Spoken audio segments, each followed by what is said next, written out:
Bonjour tout le monde. Donc aujourd'hui, je vais vous montrer une méthode qui est très simple. Et cette méthode, elle va nous servir à trouver les sites qui sont faillibles sans qu'on s'amuse à chaque fois de mettre des apostrophes à la fin des liens, d'accord, pour détecter les erreurs nous-mêmes.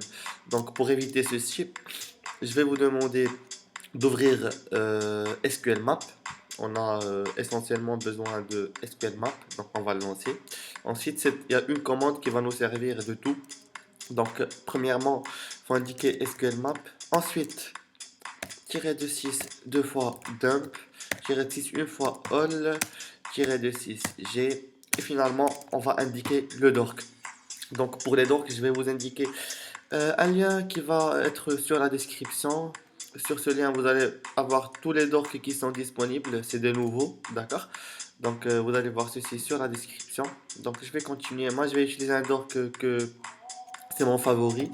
D'accord, donc c'est une URL réservation.php. Hop, ID égale. Donc voilà. Et puis on exécute. Donc on voit que la requête a été envoyée vers Google. Donc là, il suffit d'attendre. Donc voilà, on a trouvé un site qui contient le dork réservation.php IT. Donc là, SQL Map nous demande si on veut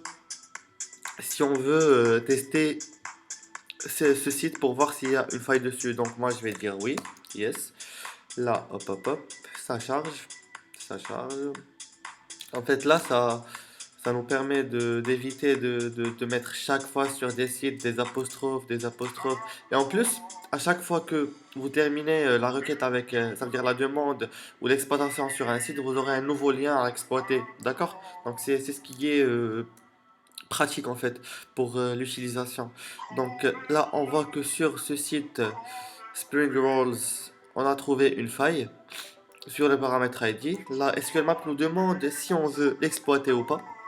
Moi, je vais faire oui, bien sûr. Donc là, il est en train de retourner toutes les informations qu'il vient de trouver sur la base de données. On voit qu'il y a deux bases, information schéma, qu'on trouve habituellement sur les bases de données, et DB SR Data. Apparemment, DB Data, c'est la base de données du site. Donc là, vu qu'on a les bases de données et vu qu'on a le site, je vais annuler cette requête. D'accord?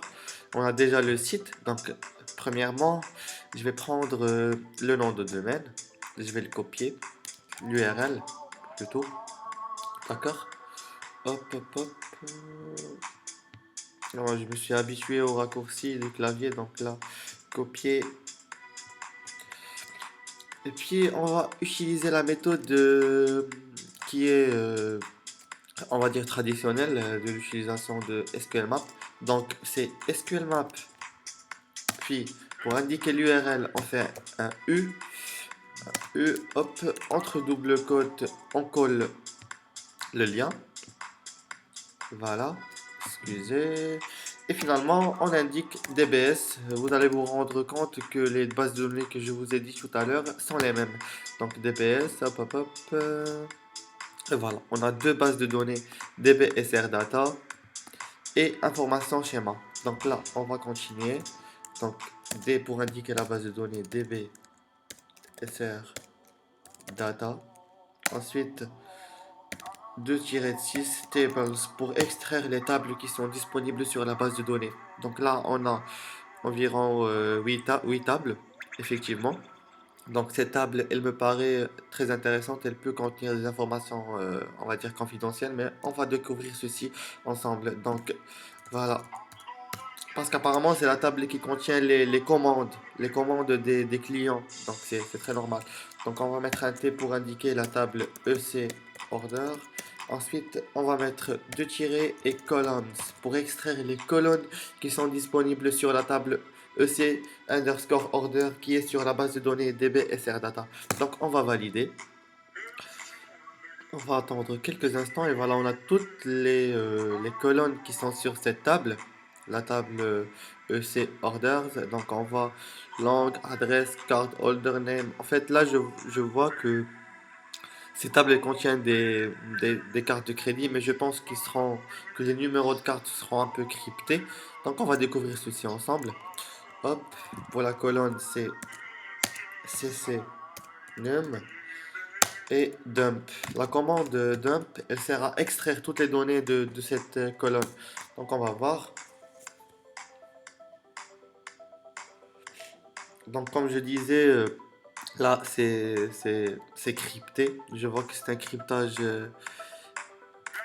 base64, base 64. Donc là je vais annuler ceci.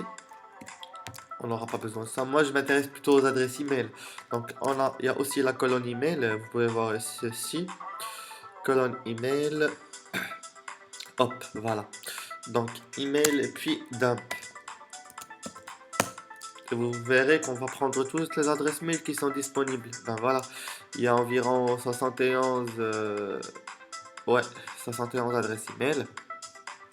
On voit même que SQL Map a déjà sauvegardé les fichiers sur les données sur un fichier CSV qu'on peut ouvrir avec Excel. Mais je vais vous expliquer aussi un dernier truc.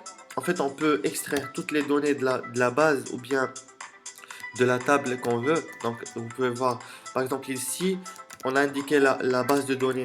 On peut faire un dump directement et vous verrez qu'on va extraire toute la base de données sur un fichier CSV. Mais bon, ça va prendre plusieurs minutes. Donc là, vous pouvez faire tout de même ceci avec la table. On indique la table EC order et on fait un dump. Un dump va extraire toutes les données de cette table et voilà, vous pouvez procéder comme ceci pour prendre pour toutes les données. Donc là, on arrive à la fin de la vidéo. Je m'excuse du désagrément. Je suis un peu enrhumé et je vous remercie de votre patience et de votre vue. Je vous souhaite une très bonne journée. Au revoir.